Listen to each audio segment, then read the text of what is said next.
Esse ano agora nada mais vai ser feito. Agora eles vão entrar em eleição. Não, o pior ainda, é nesse ano mesmo que eles vão começar a gastar mais, a estourar mais. O Mourão, você acha que eles vão fazer alguma coisa? Claro, cara. Você acha? É porque, vamos lá, ninguém tá falando que o Bolsonaro é péssimo e o Mourão é maravilhoso, não é isso. A questão é que você tem um presidente que não tem sequer a intenção de acertar.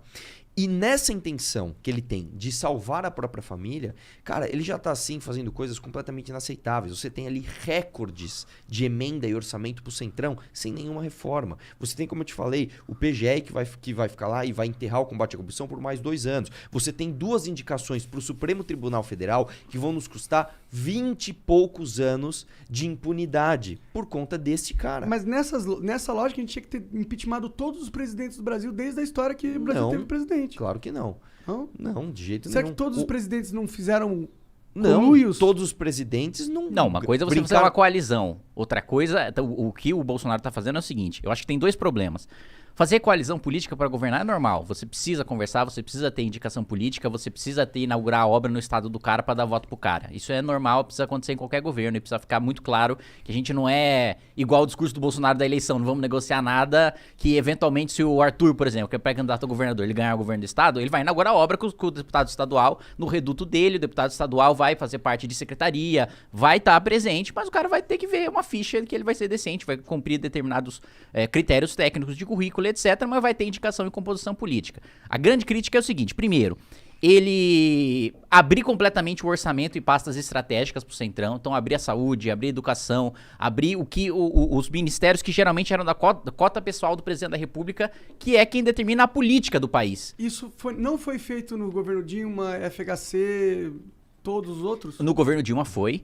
No governo Lula, não, ele ditou a política econômica. No governo Fernando Henrique, ele também ditou política econômica, política de educação, política de saúde. No governo Temer também, ele ditou política de educação, ditou política de saúde. O Bolsonaro, ele tá absolutamente... Assim, ele não tá governando. Isso aí é claro. Essa é a grande realidade. Então, ele deu cargo de primeiro escalão e ele triplicou o que os outros presidentes davam para fazer articulação política. O Temer, com 3 vezes menos, aprovou 2 reformas e se livrou de 2 denúncias em plenário. Que é caro você comprar o voto de um deputado na sua base parlamentar pra votar contra um presidente impopular. Mas não é foda que eles fazem isso dentro da lei? Com emendas e o caralho? Mas é que tem essa parte. Daí, aqui a gente tá falando da parte política, do desastre político do Bolsonaro. Eu sei, só que eu acho que pra população comprar o impeachment, posso estar falando merda aqui, tem que ter um negócio, tipo, se for um negócio do jogo, ele tá jogando o jogo de uma forma ruim, mas ele tá jogando o jogo. Por isso que eu acho que a última fala dele foi muito perigosa pra ele, e eu acho que é por isso que ele teve que voltar atrás, quando ele falou que não ia aceitar as cumprir a decisão judicial do Alexandre Moraes. Porque isso é um crime, claro, o presidente não pode se negar a aceitar uma decisão. Quando ele passa essa lei, essa barreira, aí a gente já entra num negócio que eu acho que o impeachment já é crível, que é difícil do Arthur Lira não ignorar. É difícil ignorar, que não assim, tem como. Vamos entender o seguinte. Em primeiro lugar, processo de impeachment é um processo político. É muito importante deixar isso claro. Quem vai ser o juiz? A Câmara. A Câmara, quem tem lá? Os representantes da sociedade. Então, é importante deixar claro que o motivo jurídico, é claro que ele importa, mas importa menos. O motivo político, ele é sempre mais pesado e mais relevante do que o motivo jurídico. Esse é o primeiro ponto que a gente estava discutindo antes.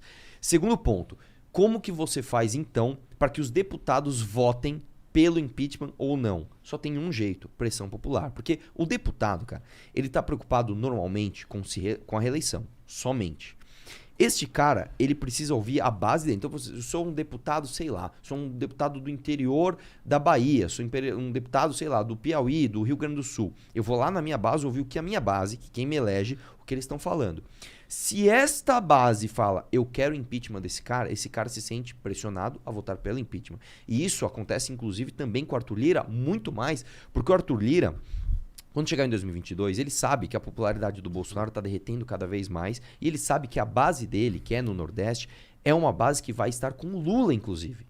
Então, até onde ele pode segurar os pedidos de impeachment? Por isso que a gente tem todo esse esforço de fazer manifestação, de fazer isso aqui, entrevista, debate e para que mostre para as pessoas que há um porquê, essas pessoas criam essa demanda e esse cara se sente pressionado a fazer alguma coisa, que foi o que aconteceu com a Dilma também. Você acha que o Eduardo Cunha, na época, abriu o processo de impeachment contra a Dilma por quê? Porque ele, vou fazer algo de bom pro país? Não. Porque ele falou, cara, a minha base lá no Rio de Janeiro tá assim, não dá mais para tolerar a Dilma. Eu preciso abrir esse processo de impeachment. Então é isso que a gente precisa mostrar. A gente precisa dar um recado para o Arthur Lira, que não é que ele precisa abrir o processo de impeachment. Ele precisa fazer isso. E o deputado precisa votar. E o Kim entende muito disso, que ele conhece bastante de Brasília. Nós já estamos numa maré assim, bem parecida com o que a gente estava com a Dilma. Falta um empurrãozinho final. Qual que é o empurrãozinho final? 12 de setembro. Então é por isso que é tão importante. Aí você fala, mas não muda o país. Muda um país, cara. Mas muda muito.